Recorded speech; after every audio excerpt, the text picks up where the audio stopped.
I'm curious, how were your December sales this past year in December 2020? Did they live up to the hype of Q4 excitement? If you want to see what sold for me this month, stick around. I'm going to share with you all the details from my sales in December of 2020.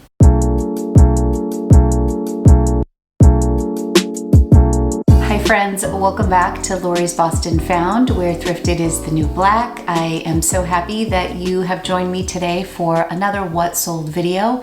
If you are new here, welcome. I am so glad that you found me. My name is Lori. I work full-time as a fashion reseller and creating videos here for YouTube. I am going to recap some of my sales from the month of December 2020. I hope that everybody's year is off to a great start. I think I'm going to run this a little bit like a story time, mainly because I'm a little bit scattered today, to be quite honest with you. I have a lot of Buy Felcias to share with you. I am going to go over a few surprises. I am going to go over my fast flips, top sellers, and then I have a category this time where I am sharing with you items that sold for $20 or less. In my past videos, somebody had requested that I also include lower price sales, and what I realized is that oftentimes I lump a Buy Felcia, which if you're new to my channel, I have kind of coined the term, which is not my original term, it's from a movie, but Buy Felcia to me is something that has just been around for a really long time and I am dying to see it go. You know, those things that you buy with such hope and anticipation of a really good sale, and then 400 days later it's still in your closet, and when you finally sell it, you're just like, Buy Felcia, go, get out of here. I'm so glad you're going to a new home. So that's where the term comes from, but I originally imply that my lower sales are my Buy Felcia sales, and that's not always the case. So in today's video, I'm going to differentiate between low priced sales and then Buy Felcia sales. And the items that I'm going to share with you today, I'm not sharing every sale, but I'm going to share with you my Buy Felcias that are items that have been in my closet for 300 days or more. Some people might argue that something in your closet for more than 60 days is worthy of Buy Felcia. I have a very high tolerance for keeping things on hand, but I do use the app Seller Insight, and that kind of tells me exactly how many days things have been on hand. Poshmark will too, but Seller Insight is just super easy to access for me. This month was a slower month for me. November was one of my best months of the year. I'm just going to insert a chart here that shows you how my sales went. There was a point in December where I thought it was going to be my lowest gross sales of the entire year. And that really stressed me out because there's so much hype over Q4 and there's so much excitement around the holidays. But what I've kind of resigned in my own selling patterns is that family is huge for me, as I'm sure it is for many of you who are watching. And the month of December, I had everybody home. I just kind of, a few days into the month, said to myself, just breathe, Lori. This isn't going to be your best month, and that's really okay. November, I really pushed myself. My sales were over $6,000 on Poshmark, which was great. This month, I sold 107 items, and my total sales for the entire month of December 2020 were $4,057, almost $2,000 less than the previous month. I sold 107 items, and my average selling price was $37.91. In November, I sold 169 items, so a stark difference. If you're curious where I landed with my sales overall in the year, I did just recently post a video where I shared all of my numbers for the year, what I actually profited, how much I did in sales on Poshmark versus eBay versus my website and direct sales. There's a lot of really helpful information I think that I shared. So if you want to check that video out, I will either list it here or give you a link in my description. Why don't we start with some sales that were $50 or more? Those are the sales that I think people get excited about, things that aren't on hand very long, or things that sell for a decent amount of money. So let's start with those. Okay, first off, I want to talk about this Pendleton shirt. The style is called the Gambler. It is a Western denim shirt. It had some cool embroidered detail in the shoulders. It also had the pearl snaps. I was really excited about this when I saw it. It was in a recent haul that I picked it up at a Savers, and I didn't have a coupon with me, which you guys all know if I don't have a coupon, I like break out into a sweat at Savers. But it was $8.49. I decided to buy it anyways, and I'm glad that I did. I think I had it listed for $60 and I received a $50 offer on it. That was probably around for maybe 2 weeks. That was a fast flip and also in my $50 plus category. So I would definitely pick that up again. Next up, I knew this was going to be a good one, or at least I had hoped. This was also from a recent haul video where I had Jay with me and I went outside of Boston to some of my favorite thrift stores. I wasn't having a particularly great day, and then I hit this little pocket where I found 2 Johnny Was shirts for $5.99. They were not marked up. I was thrilled, and I really loved this one. It was a peplum style plaid. It had its signature beautiful embroidery. It was a size large. I actually think I said in my video I was going to wear it for haul. It sold that day, so I didn't have a chance to wear it. I listed it for $90 and I received a $75 offer. Same day, fast flip, $75 from $5.99. Oh my gosh, I am so here for that. So that was a really exciting sale. Another fast flip, same day, so I probably won't repeat these. I found this Tom's National Geographic backpack. At the time when I bought it, it was 50% off at Savers. I bought it at the Framingham Savers, and it was marked $9.99. Tom's is another brand for me, hit or miss. The shoes have really died down for me. I used to pick up Tom's all the time. Now I pretty much only buy them in mint condition and when they're at the bins or when they're like $3 or less. But I did love this National Geographic backpack, but when I first bought it, I did not see the embroidery from National Geographic. I just saw that it was new with tag. It had this great, like, kind of Aztec-y cool pattern on it. It was just a beautiful piece and it was brand new. So for $5, I was absolutely going home with it. Then when I got home and I saw that it was National Geographic, I wasn't really sure that that was going to help the sale, because sometimes branded stuff doesn't always work to your benefit. Sometimes it works against you. I sent out offers for $63 with discounted shipping and it sold. All right, my fully remote boy, until March, he'll be remote. Hey, Rock. You can't. All my teachers have said I have to go process what's going on right now. Oh, really? I'm processing on my own. Well, then go watch the news. So Rocco was on a break because his teachers wanted him to watch the news and kind of process what is going on the day after everything that happened at our Capitol yesterday, which was a really, really sad day for America. I just hope we can work past this. And I had so much hope for 2021. I still have a lot of hope for this year, but that kind of stopped me in my tracks yesterday. That was just insanity. Okay, so I think I was talking about National Geographic before Rocco popped in to say hello. So that backpack sold for $63 with discounted shipping. I feel like this is one of the items that I could have held out for. I think I underestimated the following that National Geographic has. The comps that I had seen were pretty good. I think I saw one bag for $50 and it was pre-owned. Maybe I could have held out for this, but sometimes when you get that offer right away and it's so great, I mean, this was over 10 times what I paid. So I was really excited about that, sold in one day. Next up are these boots made in Canada, La Canadienne. Ankle boots, suede. I bought these at a local church thrift store. I paid $7 or $8 for them. And I knew they were probably good because they were made in Canada. I wasn't super familiar with the name. It was like somewhere back there when I picked them up. I think this may have been a full price sale. These sold for $70. It was a great return on investment. And many of you know I've been kind of on an ankle boot kick lately, purchasing lots of ankle boots. I have to chill out and sell some. So I was happy these sold. All right, this next sale.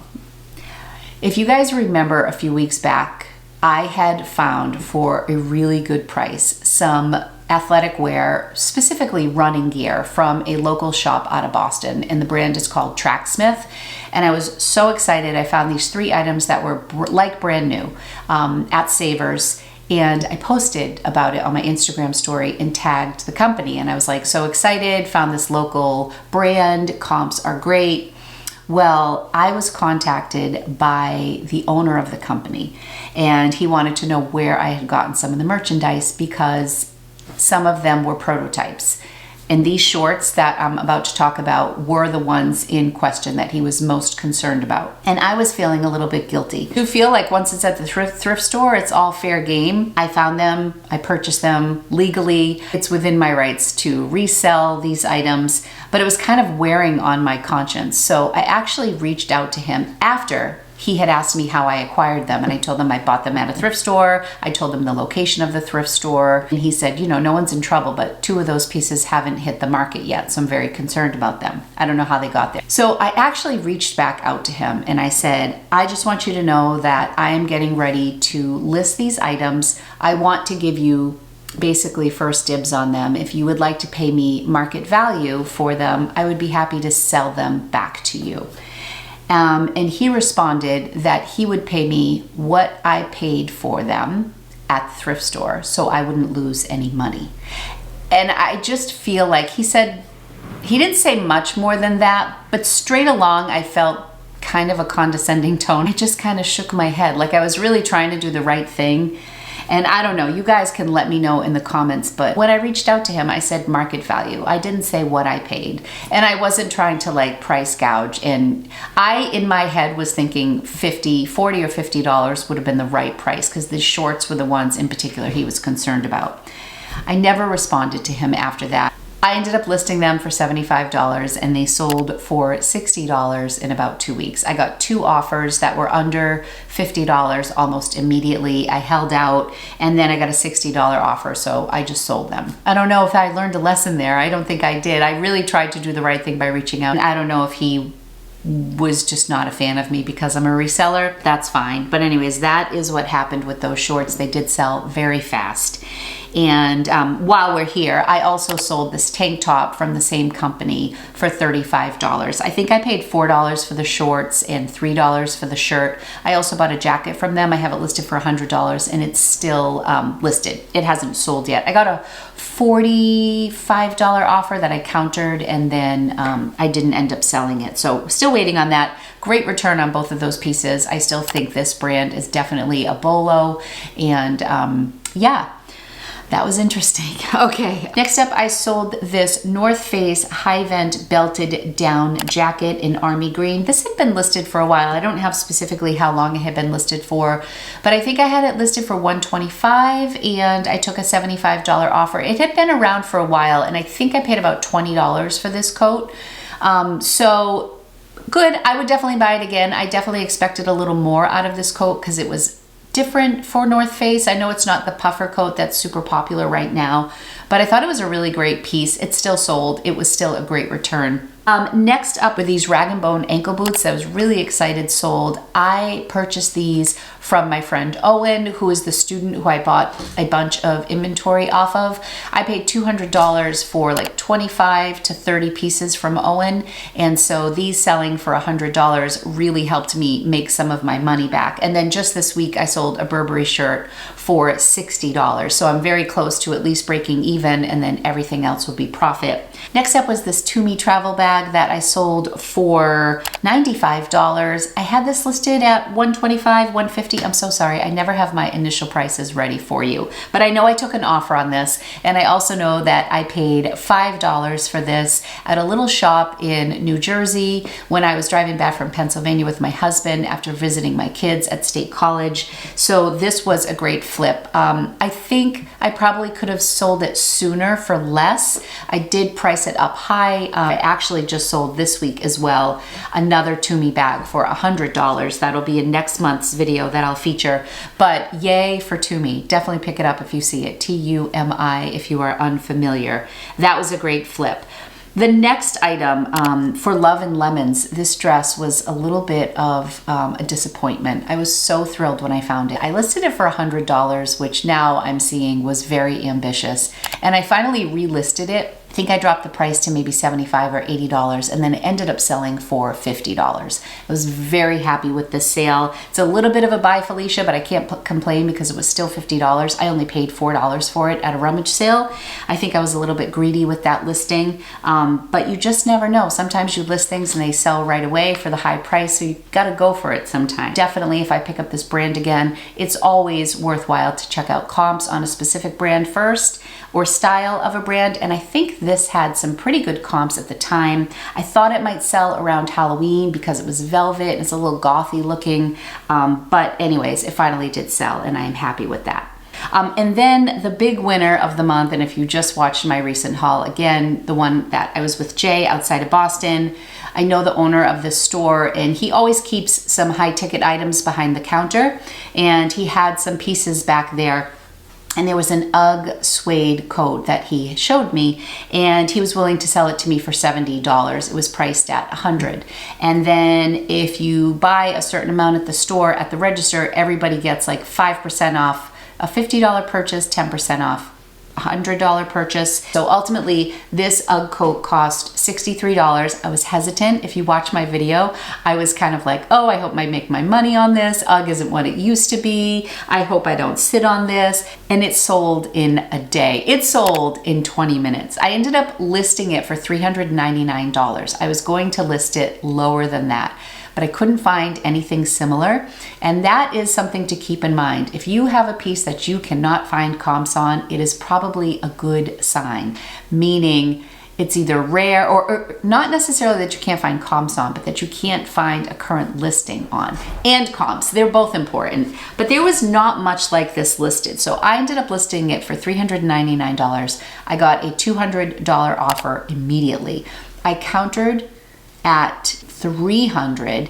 He came back at $250, and then I messaged him and I said, would you be willing to do $280? He said yes, and I took $280 in about 20 minutes. So I was thrilled. I was definitely overly excited because I had just listed it, also because I had like that $63 price tag in the back of my head.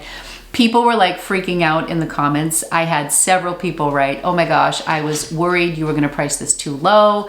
I don't know if $399 was too low. I don't know if I should have held out for $300 or $325, but it happened so quickly, and I was so thrilled to just move it, and it was big and it was bulky, and I just wanted it gone. I was just so excited that it sold so quickly that I had to go for it. So that was my best sale of the month. It was also one of my fastest sales of the month, and my profit was great. So I will just do the breakdown. If you're not familiar with Poshmark, Poshmark takes 20% of all of your sales. You can also offer discounted shipping, and that will tap into a little bit more of your profit, but let's break it down. So it was $280, that was the sale. I multiplied that by 0.8 to get what I made. So I made $224 after fees, and then I subtract the $63 that I paid, so I ended up profiting $161 in 20 minutes. So that was fantastic. I almost tripled my money, and I was thrilled with that. And it was my best sale of the month. Let's move on to another segment.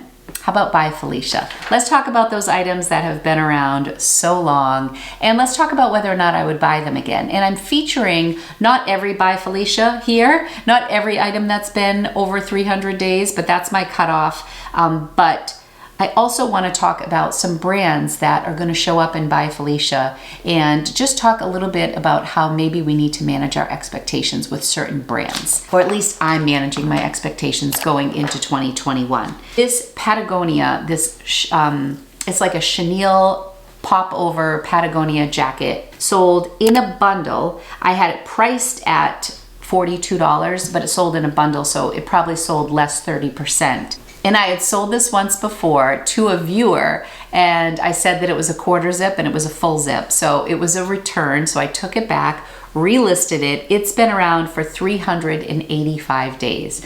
Patagonia is definitely a brand that is cooling off a bit for me. I will still pick it up. I mean, I will still get excited if I see a fleece Patagonia. I will pick it up for the right price. But I'm just saying that there was a time that I could get $60 for Patagonia and it would be listed for a week. Now it's more like $35 to $45 and it sits for a while. And this one was $380. How long has this been on my shirt?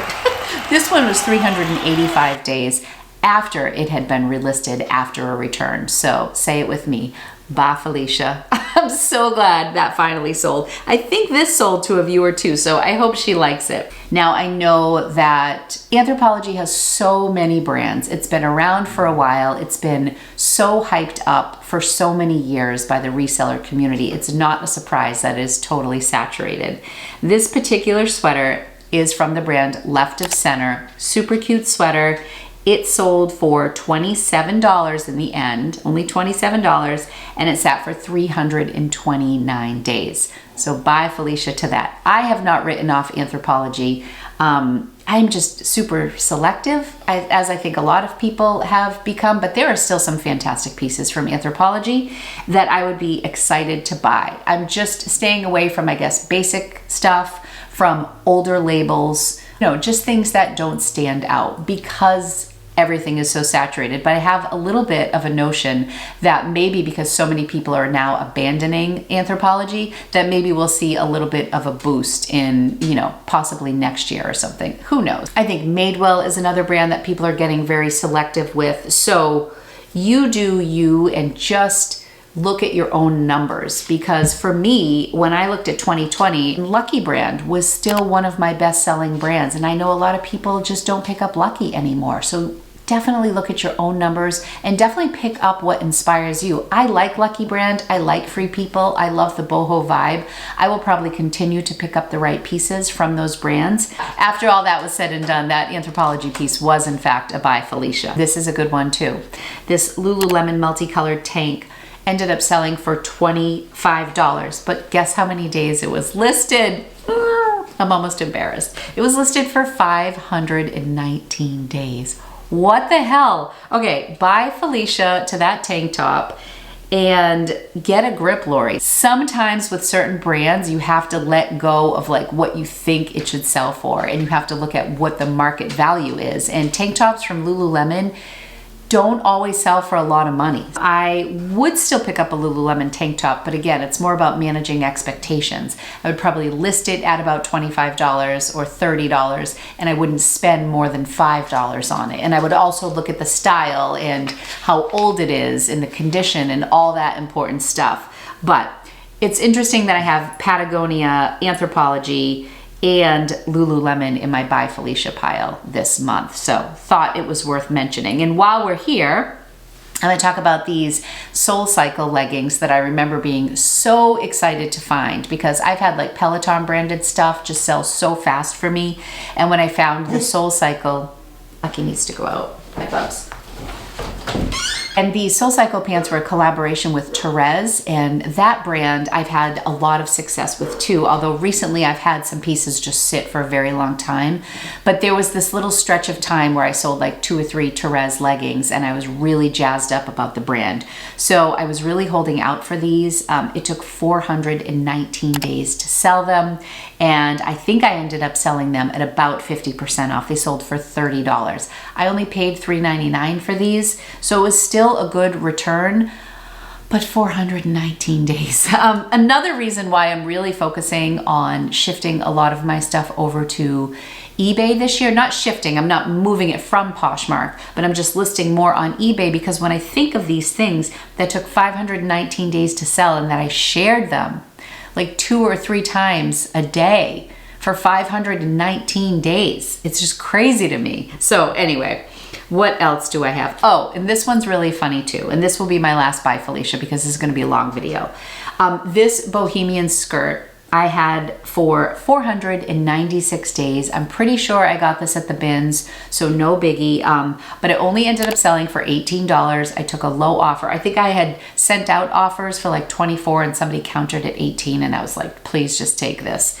Here's the funny thing. I sold it for $18. And I could not find it in my inventory. And isn't that the worst? It's awful when you lose like a high ticket item, but sometimes it's even more frustrating when it's a low ticket item, because you waste so much time and energy and you're like, this was for $18. So this was happening with this. I was getting the notices from Poshmark, like, you need to send this. Will you send it in the next day or two? And then the final notice. and I was looking everywhere for this. Turned everything upside down. Sometimes when I get really desperate, I just like shut everything off and I just really focus, and I looked and I realized I had been looking for pants. I thought these were like wide-legged boho hippie pants, and it was a skirt. And when I realized it was a skirt, I found it in 30 seconds. It was exactly where it was supposed to be. But for 7 days, maybe 6, for 6 days, I was looking for pants. And I was so upset with everything about this $18 sale on a skirt that I thought was pants. All right, let's move on. I want to talk for like just a quick minute about this Madewell turtleneck that I had bought retail arbitrage. I bought 10 turtlenecks. They were $5 each. They retailed for $35-ish, $35 I think is what they retailed for. I had reported on these probably in early fall and said that I really felt like it was a bad investment because I had only moved like 1 or 2 maybe, and one sold for 18 and one sold for 20. I listed them in the summer and they were turtlenecks. It's called the Whisper Cotton Striped Turtleneck. But I have to say, this past month, I think I sold 3 or 4. I sold one on my website for $20 on Lori's Boston Found. I had them listed over there. And I am down to 1. So I have now sold 9 out of 10. I think my average selling price on these was about $21, $22. But I think I'm changing my tune a little bit on them. If I had 9 that have sold, that means I've made $180 on my initial investment, which was $50 for 10. That's a pretty good return, and I still have 1 left. This month they really moved. So I guess what I learned about this retail arbitrage purchase is while it wasn't a huge return, I did appreciate only having to do 1 listing, not having to list any flaws, 1 quick listing. It sold on multiple platforms for me, which was kind of exciting. And in the end, we're doing okay. I have 1 left and it's a 2X. And I believe that this will be a 100% sell-through in about 6 to 8 months' time. I don't know that I would do that again because, again, this is a very basic shirt. But also this time last year, I had picked up 5 or 6 mohair scarves from Madewell, and those sold more around the $30, $35 mark, and those were also $5 each. That was a better investment, but still kind of fun. It's kind of fun to dabble in RA for the right price. So I just wanted to give you an update on that shirt. A couple surprises. I sold these Donald Pliner shoes for $40. I bought these when I was in New Jersey when I got that To Me bag as well. I think I paid like $5 or $6 for them. And Donald Pliner is just one of those brands a lot of people don't pick up anymore. But $40 return on this was not bad. It had been a few months that they sat, but I was excited about that. Also, I had this Calvin Klein jacket. Where is this Calvin? I had written this down. All right, so this Calvin Klein jacket, I have mixed feelings on. It is a blazer that I had intended on sending to ThredUp and then changed my mind and listed it on my own. I listed it for $60. It was new with tag. I'm not sure where I purchased it, but it's Calvin Klein, so I'm sure I didn't pay more than $7 for it because that's just not a brand I pay up for. This Calvin Klein blazer was listed for 439 days. I had almost lost hope on it, and then it sold for full price for $60. So sometimes these items that sit forever can really surprise you. And right on the heels of that, I sold these calf hair Ralph Lauren like little kitten heels with like a zebra print on them. Those were a full price sale for $49.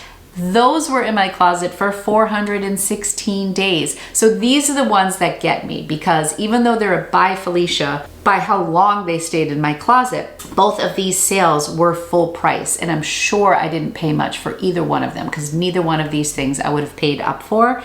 So $109 on those 2 pieces that were probably $10, $15 of an investment on my end, but then they were around for over 400 days. Do you think that's worth it? I don't know. I'm just giving you the information. Oh, let's talk about things that sold for under $20 and then I'm gonna wrap things up. So I'm just gonna list these items for you. So one of the Madewell shirts sold for $18. I wanted to list that. This Nantucket pink shirt I had listed for $20. I got a $10 offer. I got a $7 offer. I countered with 15. They came back at 10. I went to 14. They stayed at 10. I'm like, just take the damn shirt for $10. That boho skirt that I thought were pants, those sold for $18. This pure scarf, I think I paid $2 or $3 for this, sold for $15, but it was a relatively quick sale. This nice chunky brown sweater with the large button. This Lucky Brand t-shirt sold for $18. Most of my t-shirts I get for between $1 and $3. I really don't pay up for t-shirts unless it's really special, like maybe a really special band tee. This Michael Stars shirt sold for $17. That's been around for a long time. Michael Stars I am definitely very selective with. So I'm not sure that I would buy this shirt again. Probably not. Michael Stars is definitely a brand that I will pick up if it's unique, maybe new with tag, maybe at the bins, but really basic stuff I am leaving behind.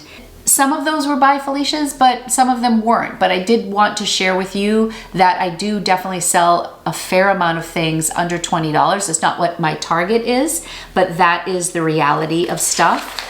Really quickly, I sold